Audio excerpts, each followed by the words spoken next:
All India Muslim बेदारी कारवां का काफिला एक बार फिर सड़कों पर उतर चुका है, जिसका नाम दिया गया है अक़लियती अधिकार यात्रा।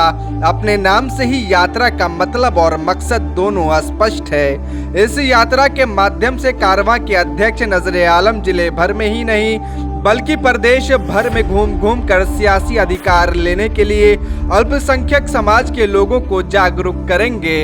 इनका आरोप सीधे तौर पर राज्य की सेक्युलर राजनीतिक पार्टियों पर है। आरोप ये है कि उन्हीं के कारण आज मुसलमान राजनीतिक रूप से सबसे अंतिम पायदान पर है। आपको बता दें कि बीते दिन बेदारी कारवां के बैनर तले ये यात्रा शुरू हुई, जिसका पहला पड़ाव गौरा बौराम था। इस यात्रा में नजर आलम और उनकी मुहिम को आम लोगों का समर्थन भी मिलना शुरू हो गया है। कई सियासी दलों के लोग, पंचायत के प्रतिनिधि भी नजर आलम के साथ इस यात्रा में शामिल दिखे। अब देखना है कि आने वाले दिनों में जब ये यात्रा दरभंगा से बाहर बिहार के अन्य जिलों में पहुंचेगी तो किसके लिए सियासी बेचैनी बढ़ाएगी। नजर आलम साहब, इस देश में कोई भारत जोड़ो यात्रा निकाल रहा है तो कोई स्वाभिमान यात्रा निकाल रहा है, आप कौन सी अधिकार यात्रा निकाले हैं? देखिए, इस देश में जो विपक्ष के नेता है राहुल गांधी जी पिछले दिनों अमेरिका गए थे। उन्होंने कहा था कि भारतीय मुसलमान आज दलित से बदतर ज़िंदगी जीने को मजबूर है, और विशेष रूप से बिहार में जो अल्पसंख्यक समुदाय है, इनके बच्चे आज शिक्षा में 3.5% तक जाते जाते दम तोड़ दे रहे हैं। रोजगार में मात्र 4-4.5% तक सीमित हो गए। राजनीति में हमारी हिस्सेदारी ही नहीं, विधानसभा हो या पार्लियामेंट हो, कहीं भी हमारे लोग उतनी संख्या में नहीं हैं जो हमारे अधिकार की लड़ाई लड़ सकें। हम लोग अब अधिकार यात्रा के माध्यम से निकले हैं और गौरा बौराम से इसकी शुरुआत किए हैं। जगह जगह लोगों से मिलके इस यात्रा के माध्यम से जो स्थानीय समस्या है, बहुत सारी जगहों पे आज भी स्कूल नहीं है, हमारी बच्चियां शिक्षा हासिल करने से वंचित रह रही हैं, रोज़गार की कमी है, पलायन है यहाँ बहुत ज़्यादा।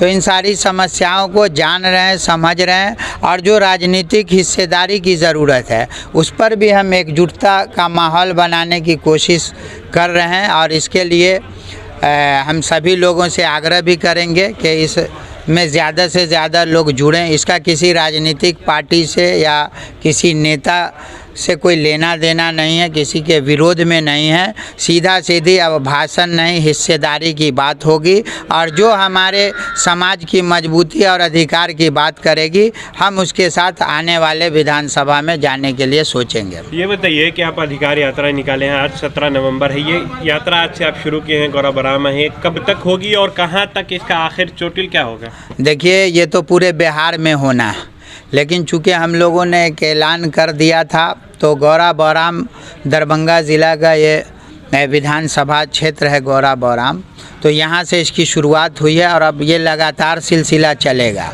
पहले फेज में दरभंगा, मधुबनी, समस्तीपुर, सीतामढ़ी, मुजफ्फरपुर है, फिर आगे देखेंगे, लेकिन ये यात्रा पूरे बिहार के अल्पसंख्यक समुदाय के बीच जाएगा। आप बता रहे थे कि चुनाव में जो है 25 में आप लोग उनके साथ जाएंगे, जो आपके अधिकार के, क्या अधिकार चाहिए, क्या मांगे हैं आप लोगों की? हमारी जो मुख्य मांगे हैं वो शिक्षा का सबसे जो महत्वपूर्ण मामला है कि अलीगढ़ के बाद हमारे पास कोई ऐसी यूनिवर्सिटी नहीं है जहां हमारे बच्चे अच्छी शिक्षा हासिल करें। बिहार में भी किशनगंज में अलीगढ़ यूनिवर्सिटी का एक ब्रांच खुला था, लेकिन आज वो बदहाली का शिकार है। सरकार उसको जो अधिकार मिलना चाहिए वो नहीं दे रही है। तो हमारी मुख्य मांग होगी इसमें कि बिहार में भी कम से कम 2 ऐसी यूनिवर्सिटी खोली जाए जिस पे अल्पसंख्यक समुदाय के बच्चे का अधिकतर हिस्सेदारी हो, वो वहाँ अच्छी शिक्षा पाएँ। दूसरी जो मांग है हमारी कि रोज़गार में हमारे लोग नहीं आते हैं। नीतीश जी की सरकार आई है, उससे पहले भी रोज़गार में नहीं थे हम, और अब भी रोज़गार में उस तरह से नहीं हैं। तो उसमें भी हम सरकार से पर दबाव देंगे कि रोज़गार में भी हमारा जो अभी ये जातिगत जनगणना की जो रिपोर्ट आई है उस आधार पे रोज़गार में भी हमें अवसर मिले।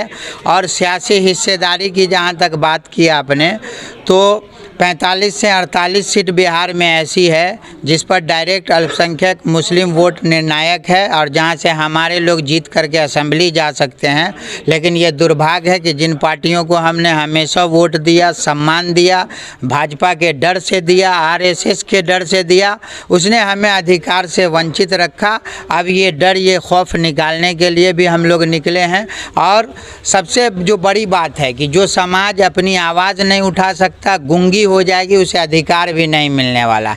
तो उसी को मजबूती देने के लिए और ज़्यादा से ज़्यादा लोग असेंबली पार्लियामेंट तक जाएं, इसकी लड़ाई हम लोग मिल करके बिहार में लड़ेंगे।